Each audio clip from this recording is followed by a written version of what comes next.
Amén. Hechos capítulo 26.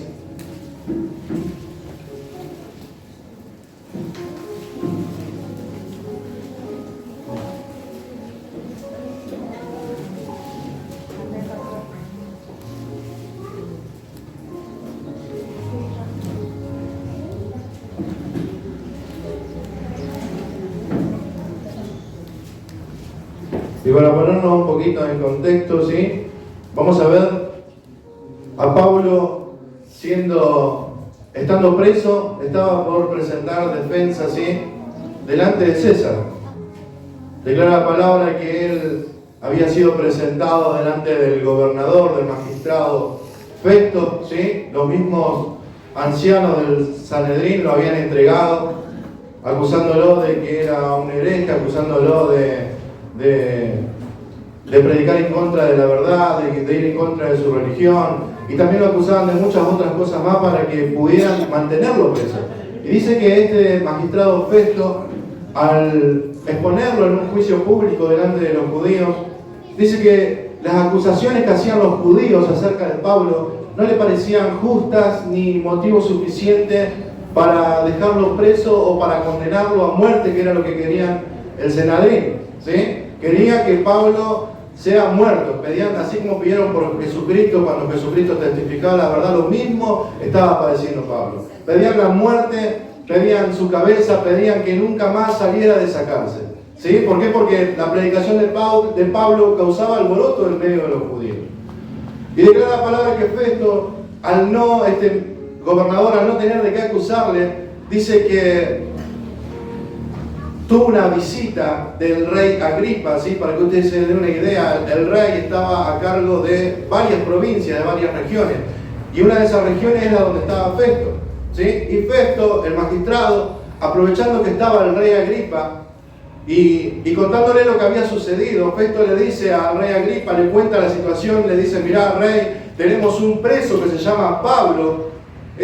Ha sido acusado por los judíos porque predica de un tal Jesús que murió y que fue resucitado. Y yo no encuentro motivos para acusarlo y le pedí a él: si quiere lo vamos a jugar en Jerusalén. Pero Pablo dice: no, en Jerusalén voy a salir perdiendo porque allí estaba la mayoría de los judíos. Entonces Pablo, como ciudadano romano, tenía el derecho y el privilegio de apelar ante César. Y apelar ante César significaba que solamente el emperador de Roma, quien estaba por encima de todos los reyes de la región, lo podía juzgar. Y en ese tiempo el emperador era Nerón, muy conocido en la historia. Entonces Pablo, para que no lo manden a Jerusalén, él dice, a Festo le dice: no, quiero apelar a César, quiero que me juzgue el emperador, y no tú ni ningún rey. El emperador, él tenía el derecho de pedir eso. Entonces Festo necesitaba enviarlo hacia el emperador, pero debía mandarlo con una carta que diga por qué era enviado. ¿Me va siguiendo? ¿Sí? Entonces Festo, como decía, lo tengo aquí a Pablo, me lo están acusando y yo no veo que estos motivos por los cuales se lo acusan sean necesarios para que yo lo envíe al emperador. Él sabía que las cosas delicadas y las cosas importantes solamente iban delante del emperador. El emperador juzgaba solamente esas causas. Entonces Festo, al no saber qué hacer, le pide consejo al rey Agripa y le dice, como decíamos recién: tengo un preso aquí que se llama Pablo, está hablando de un tal Jesús que dice que murió y que resucitó, y los judíos están enloquecidos por este motivo y me están pidiendo que le haga justicia, pero Pablo me dice que él quiere apelar delante de César. ¿Qué hago? Necesito que me ayudes para así yo puedo escribir una carta que diga cuáles son los motivos por los cuales Pablo va a ir delante del emperador. Entonces el rey Agripa le dice: bueno, tráelo delante de mí. ¿Me siguen aquí? ¿Sí? Y es así cuando entra Pablo delante de Festo y del rey Agripa y de toda la multitud, en medio de una gran ceremonia, porque estaba el rey Agripa en ese lugar. Y cuando entra Pablo, el rey Agripa le dice: sentiste, Pablo, en la libertad de hablar lo que está pasando. Entonces Pablo aprovecha la ocasión y, sabiendo que el rey Agripa tenía conocimiento de lo que estaba sucediendo, ¿sí?, comienza a exponer su testimonio, comienza a contar por qué estaba sometido a ese lugar, por qué lo habían metido preso, ¿sí? Y llegamos al verso 24, Hechos 26, verso 24, luego de que Pablo expone su testimonio, expone su propósito por el cual Dios lo había enviado a judíos y a gentiles, y cuenta por qué lo habían encarcelado, declara el verso 24 y dice la palabra en el nombre del Padre, del Hijo y del Espíritu Santo de Dios. Diciendo él estas cosas en su defensa, estamos hablando de Pablo, Festo a gran voz dijo: estás loco, Pablo.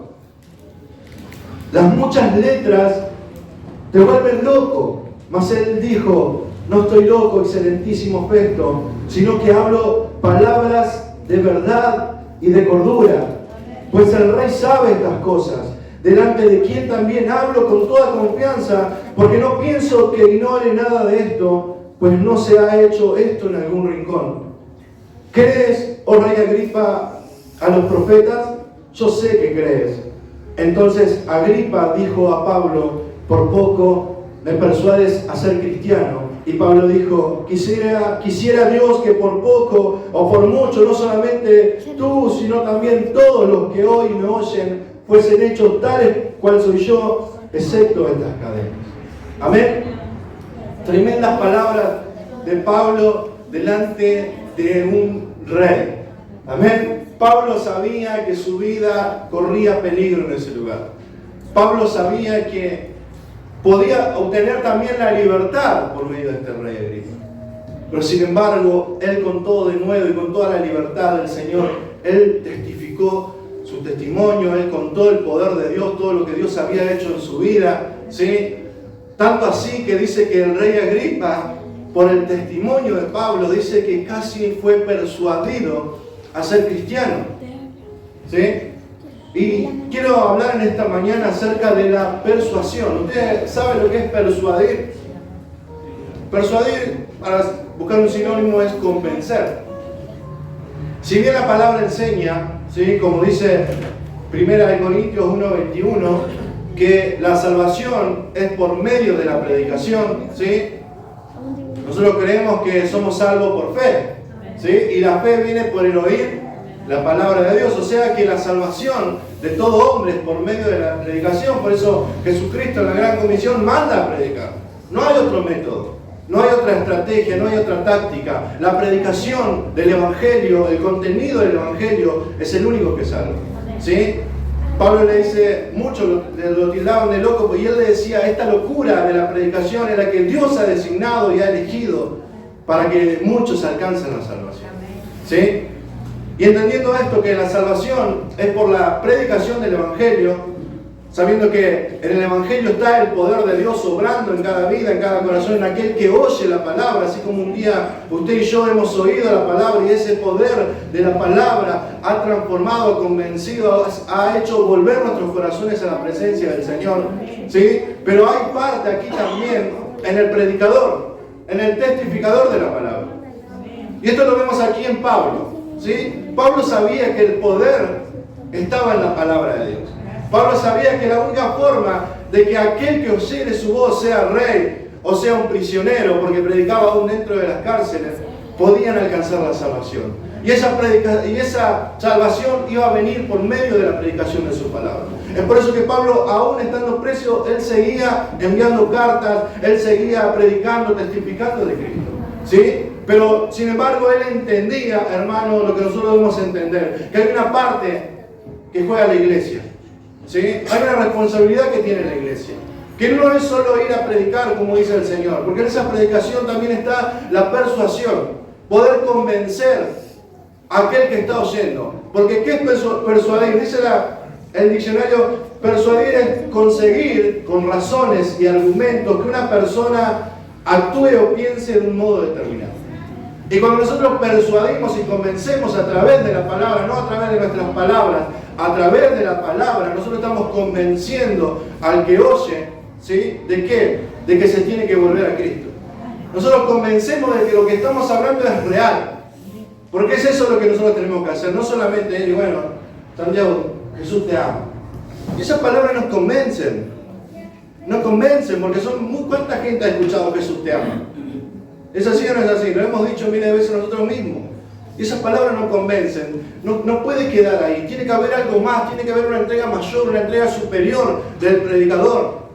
¿Sí? Dice que los apóstoles, cuando fueron encarcelados, Juan y Pedro, ¿sí?, por haber sanado al cojo, ahí haber hecho alboroto en la sinagoga, o en la sinagoga, como usted le quiera decir, dice que ellos oraron a Dios luego de haber sido azotados, de haber sido amenazados de muerte, si seguían testificando. Ellos pidieron: Señor, danos el denuedo para seguir hablando tu palabra, para seguir publicando tu verdad abiertamente.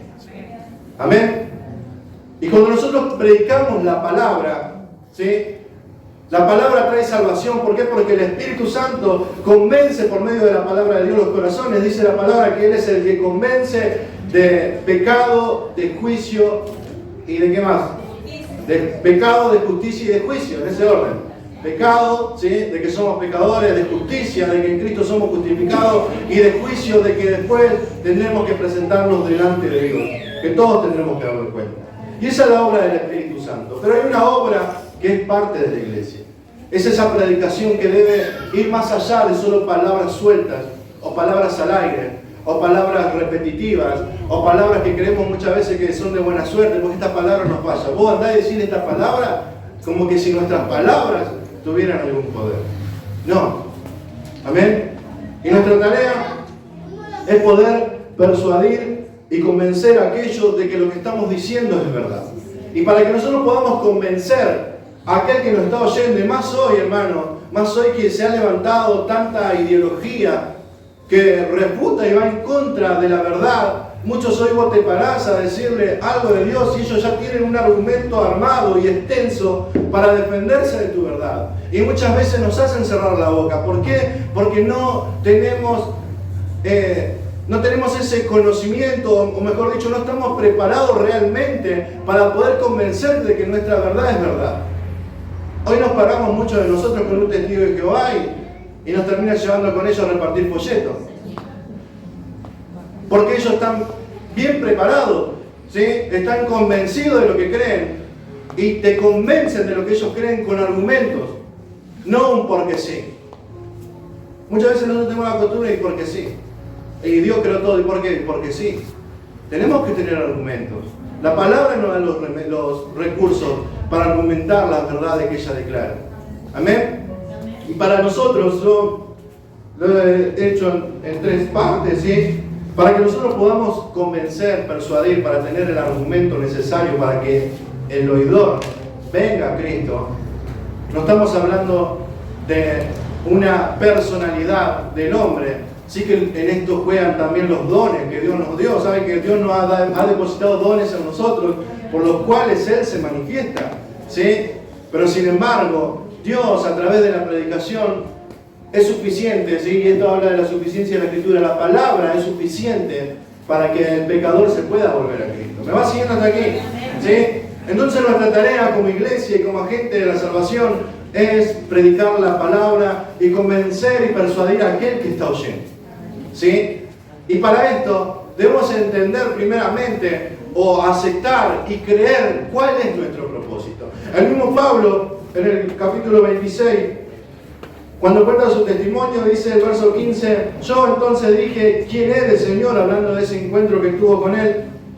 Y el Señor dijo: yo soy Jesús, a quien tú persigues, pero levántate y ponte sobre tus pies, porque para esto he aparecido a ti, para ponerte por ministro y testigo de las cosas que has visto y de aquellas en que me apareceré a ti, librándote de tu pueblo y de los gentiles a quienes ahora te envío, para que abras sus ojos, para que se conviertan de las tinieblas a la luz y de la potestad de Satanás a Dios, para que reciban por la fe que es en mí perdón de pecados y herencia entre los santificados.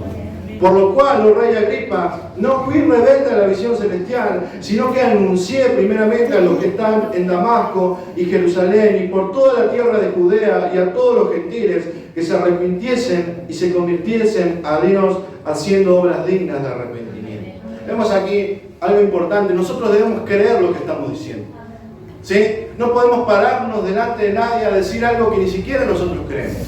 Nosotros debemos creer la verdad del Evangelio.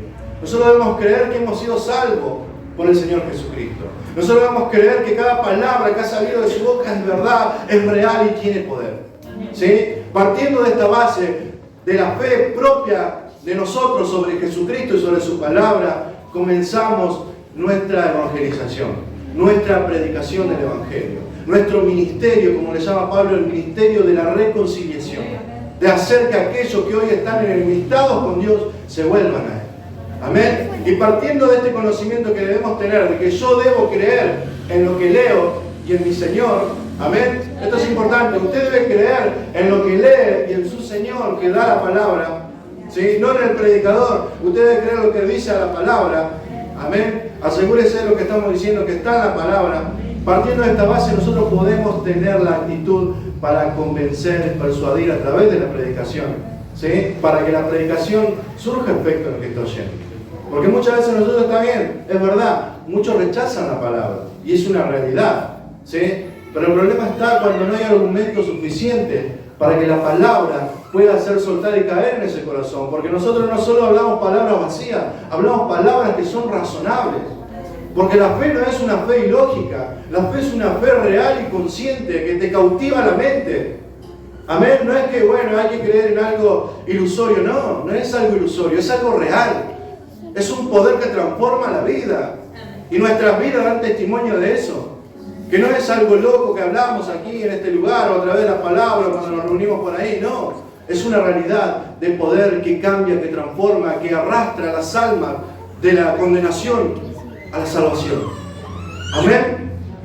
Y partiendo de este punto, creyendo nosotros primero en Cristo y en su palabra, amén, entendiendo cuál es nuestra misión y nuestro propósito, como leíamos en Pablo, que él había sido enviado y obedeció a la palabra, porque hay una comisión, hermano, que Dios nos va a pedir cuenta a todos, tengas carné o no tengas carné, tengas título o no tengas título, te hayan llamado al frente o no te hayan llamado al frente, tengas 1 año, 10 años de cristiano, o 20 o 30, o aquí hay más todavía.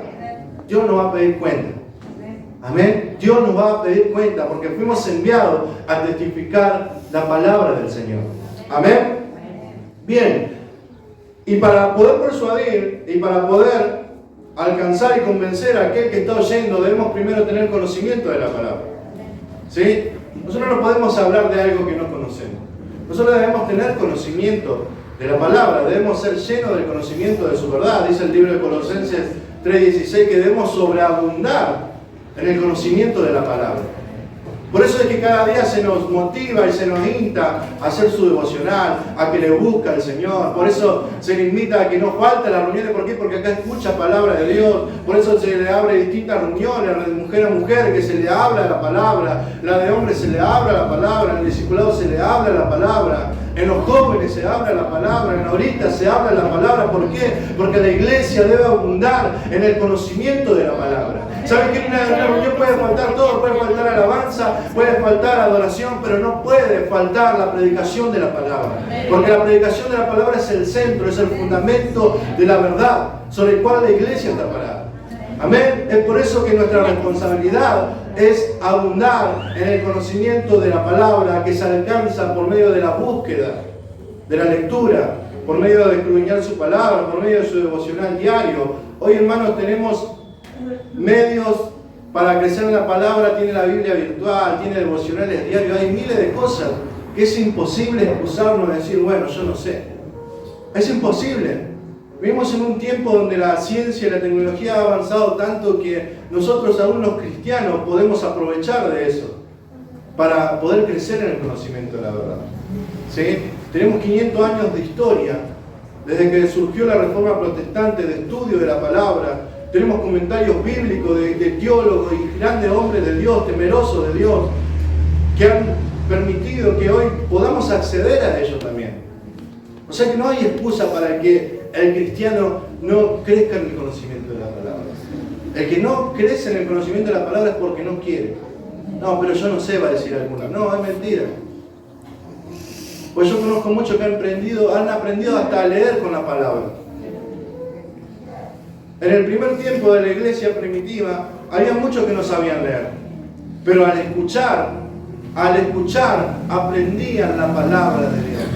Hay muchos que les cuesta leer, Porque he escuchado, muchos dicen, a mí me cuesta leer, me cuesta centrarme, pero escuchan. Hoy la Biblia la tiene en el celular y la tiene hablada, usted escucha y se alimenta de esa palabra. O sea que no puede escapar a la búsqueda de la palabra. No podemos escapar a nuestra responsabilidad de escudriñar las Escrituras. Debemos acercarnos a ella, debemos creer que en ella está la verdad. Debemos creer, como decía David, que ella es la lumbrera para nuestro camino, para que podamos caminar en una buena dirección y correcta hacia la voluntad de Dios. Pero nuestra parte, hermanos, es conocer la palabra. Conocer la palabra.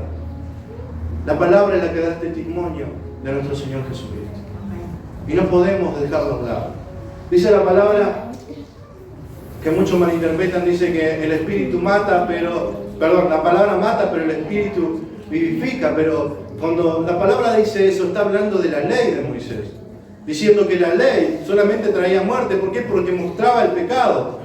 Pero el Espíritu traía vida. ¿Por qué? Porque no solo que mostraba la verdad, sino que nos daba el poder para hacer la verdad. ¿Sí? O sea que no hay excusa. No hay excusa para que no leamos su palabra. Aún aquellos que dicen, no, yo me dejo llevar por el Espíritu, pero si usted se deja llevar, si yo me dejo llevar por el Espíritu, me enseña la palabra que la Biblia fue inspirada por el Espíritu. ¿Sí? Toda la Escritura fue inspirada por Dios. O sea, si el Espíritu es el que me lleva y el que me guía, me va a guiar a leer la palabra. Amén. Y usted dirá, no, pero yo me conformo con orar. Como muchos han creído mucho tiempo, yo oro. ¿Saben qué? Nosotros oramos, ¿por qué? Porque nos enseña la palabra que tenemos que orar. Todos aprendemos a orar porque la palabra nos enseña. Todos aprendemos cómo orar porque la palabra nos enseña cómo orar también. La palabra es la que pone esas palabras razonables y convenientes para que nuestra oración alcance y llegue delante de la presencia de Dios. ¿Sí? O sea, que no hay excusas ni argumentos humanos que sean válidos para no estudiar la palabra de Dios. Debemos estudiar. El punto número 1, para que nosotros podamos persuadir a alguien, debemos conocer de qué estoy hablando. Debo conocer de qué estoy hablando. Amén. Decía Pablo en primera de Pedro 3:14, se lo leo brevemente, dice, mas también alguna cosa padecéis por causa de la justicia, bienaventurados sois. Por tanto, no amedrentéis de ellos por temor, ni os conturbéis, sino santificad a Dios el Señor en vuestros corazones y estad siempre preparados para presentar defensa con mansedumbre y reverencia ante todo el que nos demande razón de la esperanza que hay en vosotros. Amén. Debemos estar preparados para presentar defensa. ¿Sí? Porque no le ha pasado a usted que en su trabajo alguien le ha dicho, no, pero vos sos loco, y le van a empezar a preguntar, y le van a empezar a decir cosas. Y qué triste cuando no tenemos el argumento para defender nuestra verdad. Porque nuestro corazón sabe que es verdad. Pero en nuestra cabeza no está el argumento necesario para poder yo defenderlo. Por eso necesitamos sumergirnos en la palabra. Necesitamos ahondar en este conocimiento. No deje, hermano, nunca de leer la palabra. Que siempre en su vida y en cada día de su vida haya tiempo para que usted lea la Escritura. Amén. Así como muchas veces hacemos tiempo para tantas y tantas cosas, tenga tiempo para leer la palabra. ¿Sí? Así sea 10 minutos. Lea la palabra. Crea lo que ella dice. Estúdiela. Aférrese a ella. Porque ella es la verdad que nos mantiene firmes, en pie. Es ella la que va a perdurar hasta el final. Es ella la que nos da seguridad de nuestra salvación. Cuando vamos a la palabra, recibimos promesas que nos mantienen firmes y de pie. Seguimos esperando aún en medio de la dificultad, de la tormenta, de la adversidad, aunque parece que todo va mal. Hay una esperanza que se alimenta de la palabra que nos hace seguir adelante y perseverar hasta el fin. Por eso, punto número 1 y fundamental, debemos conocer acerca de quién estamos hablando. Porque la palabra da testimonio de Jesucristo. Debemos conocer acerca de quién estamos hablando. Punto número 2. Testimonio. ¿Sí? Testimonio. ¿Usted sabe lo que es el testimonio? Es nuestra vida. Nuestra vida personal. Y muchas veces nuestro testimonio nos desacredita para decir lo que estamos diciendo. Yo en mi trabajo escucho muchos que me dicen siempre, pero aquel, fíjate que iba a la iglesia y miraba ahora. Se gozan ahora que están apartados. ¿Saben cómo se goza el incrédulo, aquel que no cree, cuando un hijo vive desordenadamente? cuando alguien que dice ser cristiano no vive conforme a lo que dice? Se gozan, lo usan para escarnio, para reírse, para burlarse. Y lo peor de todo es que el que queda mal es el Evangelio de Jesucristo. Y esto ha sido así durante toda la historia. Siempre el testimonio ha ido de la mano con la predicación. ¿Sí? Porque no se trata de solo conocer, podemos tener una biblioteca en la cabeza, podemos saber todo. Pero si no vivimos, como siempre le digo al discipulado, si usted no practica lo que recibe, no sirve de nada. Es simple conocimiento que lo puede tener en un instituto, que puede acceder por medio del internet. No sirve. Si esa palabra no muere en nuestro corazón y nace y da vida y se arraiga en nuestro caminar, no podemos realmente vivir lo que dice la palabra. Por eso es necesario, hermano, el testimonio. Y saben, cuando estudiar testimonio, usted cuando va a la Biblia, algo que nosotros siempre nos decimos entre nosotros, hermano, guarda tu testimonio. ¿No le han dicho así a usted a algún hermano? ¿O le han dicho a usted, hermano, cuida tu testimonio? ¿Saben que la Biblia no dice cuidar tu testimonio? La Biblia, cuando habla el libro de Hechos, dice cuando fueron a elegir a los diáconos. Y aun cuando Pablo le habla a Timoteo acerca de cómo debe ser el obispo o el pastor, le dice a los diáconos que sean de buen testimonio. ¿Sí? A Timoteo le dice, busca varones de buen testimonio para con los de afuera. ¿Para qué? Para que no caiga en descrédito y en lazo del diablo. O sea, que nuestro esfuerzo personal es inútil. ¿Por qué? Porque el testimonio es producto de nuestra búsqueda de Dios, ¿sí? Y del poder de la palabra en nosotros. Es el producto de la obediencia, es el fruto de la obediencia. Amén, ¿me entienden lo que estamos diciendo? ¿Sí? Esto va más allá de nuestro esfuerzo personal. No, hermano, pero yo me esfuerzo. Buscar a Dios. Esforzarte, si te vas a esforzar, esforzarte por buscar a Dios. Porque ese espíritu te va a transformar. Ese espíritu es el que te va a llevar a vivir rectamente, correctamente delante de los ojos de Dios. Amén. Porque el fruto del espíritu es paz, gozo, benignidad, paciencia, amor, mansedumbre, templanza, dominio propio, bondad. ¿Sí? Y todo eso se refleja en nuestra vida. Viene dentro del kit cuando recibimos del Espíritu Santo. Pero para eso debemos ser llenos cada día. Debemos buscar la presencia. Debemos vivir en obediencia a la palabra. Y usted sin darse cuenta, sin estar importándose, porque ¿saben cuál es el error de esto, hermano? Que cuando usted me dice a mí, Lucas, cuida tu testimonio, yo me voy a cuidar de que no me vean los hermanos, de que no me vea el pastor. Bueno, vamos a aprovechar que el pastor está lejos, no nos va a ver, ¿no? ¿Sí? Porque es así. Pero cuando estamos solos, cuando nadie nos ve, o cuando estamos en lugares que nadie nos conoce, ahí realmente se ve cuál es nuestro testimonio. ¿Qué es lo que hay en nuestros corazones? ¿De qué estamos llenos nosotros? Amén. Por eso el testimonio, hermano, es fruto y producto de esa búsqueda que tenemos cada día nosotros. Hoy hablamos en la reunión de hombres también acerca de esto. De que uno cuando llega al Señor no cambia automáticamente. No es que te vienen acá, hermano, a ver quién quiere cambiar y tocamos con la varita mágica. No, es un cambio progresivo que hace el Espíritu Santo de santificación en nuestras vidas. ¿Sí? Pero para que eso suceda, hay también un sometimiento de la persona, hay una entrega también personal para buscarle, para vivir para el Espíritu, para someternos a su palabra, porque cuando nos alimentamos de Él, cuando leemos más la palabra, cuando más buscamos a Dios, dígame si usted no se siente renovado y santificado. No sé, hasta con nosotros mismos nos sentimos bien. ¿Por qué? Porque eso produce el Espíritu Santo. ¿Sí? El tema es cuando lo hacemos de vez en cuando. Porque cuando lo hacemos de vez en cuando, lamentablemente no funciona. No tiene efecto a largo plazo. ¿Sí?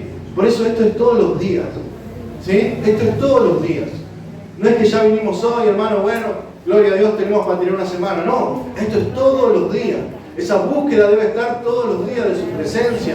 Ese sometimiento a la verdad, ese vivir para Cristo y no para nosotros todos los días de nuestras vidas. Amén. Gloria a Dios. El hermano, yo ve tranquilo que hasta que no pare, no paro. El Señor nos va a decir cuando termine. Bien, y punto número 3. Entendimos entonces, dijimos conocimiento, debemos conocer la palabra y al Cristo del cual estamos predicando, debemos tener buen testimonio, ¿sí? Nuestro testimonio debe reflejar en lo que creemos, amén, nuestro testimonio debe reflejar en lo que nosotros creemos, y punto número 3, debe haber una entrega, ¿sí? Y cuando hablamos de una entrega, no estamos hablando de una entrega solamente del corazón, ¿sí? Esa entrega es la que nosotros hacemos en nuestro encuentro con Cristo, en nuestro encuentro con el Señor, que nos entregamos, ¿sabes? Que reconocemos, Señor, hasta aquí llegué. Y es ahí donde Él obra, Él nos transforma, Él pone un nuevo corazón en nosotros. ¿Para qué? Para que podamos ahora sí sentir como Él siente, poder obedecer a su palabra. Pero estamos hablando de una entrega mayor, ¿sí? Como la que enseña Pablo a lo largo de su vida y de su ministerio. Saben que Pablo había dejado de vivir por sus propios intereses, por sus propias intenciones y deseos. Pablo había pasado a un segundo lado sus anhelos personales. Él decía, muchas cosas he dejado o he tenido como pérdida para ganar a Cristo, ¿sí? Y declara el libro de 1 Corintios, verso 9, dice el verso 9, verso 19, dice, por lo cual, siendo libre de todos, me he hecho siervo de todos para ganar a mayor número. Me he hecho a los judíos como judío para ganar a los judíos, a los que están sujetos a la ley, aunque yo no esté sujeto a la ley, como sujeto a la ley, para ganar a los que están sujetos a la ley, a los que están sin ley, como si yo estuviera sin ley. No estando yo sin ley de Dios, sino bajo la ley de Cristo, para ganar a los que están sin ley. Me he hecho débil a los débiles para ganar a los débiles. A todos me he hecho de todo para ganar, para que de todos modos salve a alguno. Y esto hago por causa del Evangelio, para hacerme copartícipe de él. Amén. Y Pablo no está hablando que él se enredaba con la gente, bueno, se iba a tomar con los bebedores, que se iba a bailar con los bailadores, que se iba a fumar con los fumadores. No estamos hablando de eso, ¿sí? Sino que Pablo decía, yo me abstuve de muchas cosas de las cuales no me hacen mal. Yo me abstuve de muchas cosas, decía Pablo, de las cuales no me era necesario, pero lo hice para ganar a alguno para Cristo. Y eso es una entrega, hermano. Eso es entregarse verdaderamente al servicio de la predicación. Porque como dijimos hoy, no solo predicamos con nuestro vocabulario, con nuestras palabras, con nuestro diálogo y nuestro conocimiento, sino que esto es parte también de nuestro testimonio, ¿sí? No es solo ser santo ahí, vivir apartado de todo, sino también poder acercarme de una manera diferente a aquel que me está oyendo. De manera que él pueda captar no solo mis palabras, sino el amor de Cristo en mi corazón. Como decía Pablo, si me tengo que abstener de algo, dice el libro de más adelante, y más en el 10:31, dice, si pues coméis o bebéis o hacéis otra cosa, hacedlo todo para la gloria de Dios. No seáis tropiezo ni a los judíos, ni a gentiles, ni a la iglesia de Dios, como también yo en todas las cosas agrado a todos, no procurando mi propio beneficio, sino el de muchos, para que sean salvos. Y vemos esto, ¿Pablo acaso estaba buscando agradar a los hombres? No, no estaba buscando agradar a los hombres. Él mismo dice, yo no busco agradar a los hombres. Si yo buscara agradar a los hombres no sería siervo de Cristo, ¿sí? Pero lo que está diciendo acá, yo busco no ser de tropiezo a nadie. Y en ese no ser de tropiezo a nadie, hermano, muchas veces vamos a tener que abstenernos de muchas cosas que a nosotros nos gustan. Y ustedes dirán, no, bueno, que miren a Cristo, que no me miren a mí. No, Dios te puso como un referente a vos. Dios te puso como un referente a vos. Dios me puso como un referente a mí. Dios puso a la iglesia para que sea luz en medio de las tinieblas. Y ser luz es abstenerse de muchas cosas, poder alumbrar siempre. Y Pablo lo tenía bien claro. Pablo no solo hablaba muy bonito, no lo hacía con pasión, sino que su entrega, su testimonio, su manera de vivir era con pasión y amor a Cristo y a aquellos que estaban oyendo sus palabras. Si fuera por Pablo, hermano, Pablo hubiera salvado a todos. Pero como no dependía de Pablo, dependía, dijimos hoy, de la predicación y del poder del Espíritu Santo, de aquello que Dios había destinado para salvación. Pero Pablo, todo lo que podía hacer, todo lo que dependía de él, lo hacía. Y eso es lo que necesita hoy la iglesia de Jesucristo. Tomar su parte y hacer su parte como corresponde. Dejar de vivir para nosotros mismos, dejar de creer, bueno, de excusarnos, de justificarnos por lo que hacemos, lo que no hacemos. Nosotros sabemos qué nos hace bien y qué nos hace mal. Cada uno sabe, no es así. Nadie acá es nuevo. Hay un nuevo allá, mi hermano Luis. ¿Cuántos años tiene? Desde que yo llegué está ahí. No hay nadie nuevo acá. Nadie nuevo. Todos conocemos. ¿Sí? Pero muchas veces, hermano, aunque no te haga mal, aunque haya cosas que vos decís, esto no me influye a mí, nos vamos a tener que abstener. Por amor a aquel que está viendo. Por amor a aquel que un día le hablaste de Cristo. ¿Saben, hermanos? En mi trabajo, ¿cuántas ofertas me han llegado para vender esto, vender lo otro? Dame esto, tomar lo otro. ¿Saben cuántas veces? Y aún en medio de la necesidad. Porque el diablo sabe, ¿o no? El diablo sabe tu situación. Pero muchas veces, hermano, y la mayoría de las veces, he puesto primero lo que yo les he hablado. Así se haga difícil el día a día después. ¿Sí? Porque muchas veces, como decimos siempre, acá nadie es rico, millonario. Ustedes podrán ver los videos, siempre el mismo suéter. ¿Sí? Pero por amor a aquel que escucha y por amor a Cristo, de quien somos testigos aquí en la tierra, hay que abstenerse, hay que vivir santamente. Aunque vos digas, no, pero si esto no me hace mal. Pero hay un débil en la fe, hay alguien que está creciendo recién y te está mirando. Y va a crecer torcido si te ve así. Y no va a querer saber nada con Cristo. Y esta es la parte de la iglesia. Esta es la parte del predicador. No solo hablar bonito y con inteligencia y sabiduría, sino mostrarlo con su testimonio y entregarse a las almas, a aquellos que realmente necesitan el Evangelio, aquellos que realmente hoy están perdidos, porque usted podrá tener necesidad, podrá tener problemas, dificultades, enfermedad, pero aquel tiene el peor problema de todos, no sabe cómo resolver el problema de su pecado, no sabe cómo ser salvo. Vos y yo con enfermedad, con deuda, con todo, para la gloria de Dios nos vamos con Él. Y aquel familiar tuyo, para no ir tan lejos, aquel vecino que nos ve todos los días, ¿cómo hace? Si Dios nos puso a nosotros para que le acerquemos al Evangelio. Dios hubiera podido mandar ángeles, dice la palabra. Pero esta tarea la encomendó a su iglesia, a sus hijos, a nosotros. Miren qué privilegio. ¿Ustedes se piensan que los ángeles no querían testificar de Dios? Si ellos eran los mensajeros en el Antiguo Testamento, ¿ustedes se piensan que no hubieran llenado la tierra de su palabra? Pero Dios nos eligió a nosotros.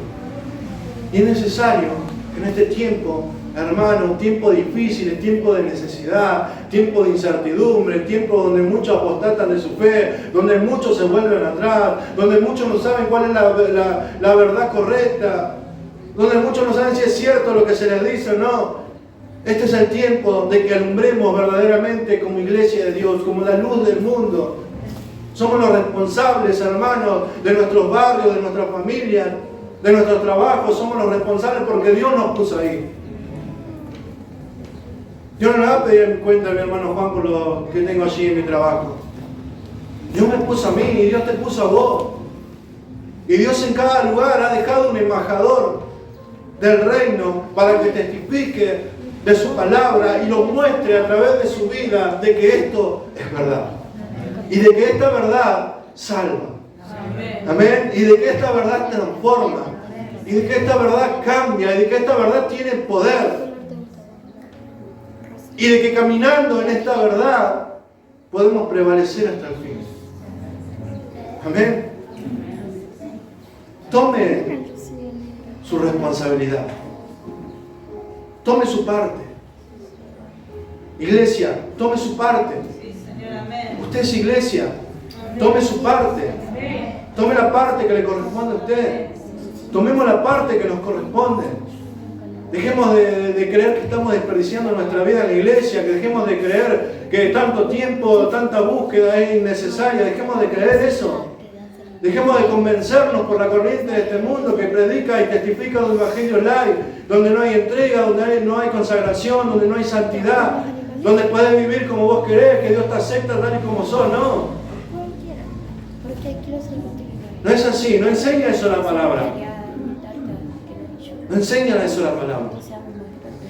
Un día todos nos encontraremos delante de la presencia del Señor y tendremos que dar cuenta. Y aunque no quieran oír, le dijo Jeremías, Jeremías, si ellos no quieren oír, vos hablale, yo le voy a pedir cuenta. Pero si vos no les hablás, yo te voy a pedir cuenta a vos, por sus vidas, por sus años. Y Dios no va a pedir cuenta. Dios va a venir a preguntar, ¿qué hicimos? ¿Multiplicamos lo que Dios nos dio? ¿O nos conformamos creyendo que esto está bien? Creyendo que esto es suficiente. Dios se tiene que conformar con lo que yo le estoy dando. No es así. Dios es Dios. Como hablamos el otro día, Dios está en el trono. Dios es digno por encima de todas las cosas de nuestras vidas. Somos de Él, le pertenecemos a Él. Él nos creó, Él nos predestinó, y no solo eso, sino que Él nos compró cuando estábamos esclavos del pecado, cuando éramos esclavos, estábamos en cautividad. Él nos compró a precio de sangre para que seamos sus hijos y anunciemos las virtudes de aquel que nos llamó de las tinieblas a su luz admirable. Amén. En esta mañana no te sientas mal, no te sientas un pecador, no te sientas el peor de todo, no digas, bueno, cada vez más difícil, cada vez están tirando la vara más larga. No, entiende que eres iglesia. Dejemos de convencernos por lo que dice el diablo, por lo que nosotros hemos creído por tanto tiempo. Somos iglesia, somos la iglesia de Jesucristo, no es este templo, no es esta casa, nosotros somos la iglesia. En nosotros está Jesucristo, en nosotros está su Santo Espíritu. Es en nosotros donde habita toda la plenitud de Él. Él está en nosotros. Y ese Espíritu no nos va a dejar solos. No creas que vas a hacer el trabajo solo. Él está en nosotros. Él está en nosotros. Y cuando Él está en nosotros, nos da una seguridad diferente de que lo que hagamos va a ser respaldado por su poder, por su gloria. De que no nos va a dar nada superior a lo que podamos soportar. De que no va a haber motivos para volver atrás, porque Él siempre va a estar con nosotros. Todos los días, hasta el fin del mundo. Ponte de pie. Vamos a orar.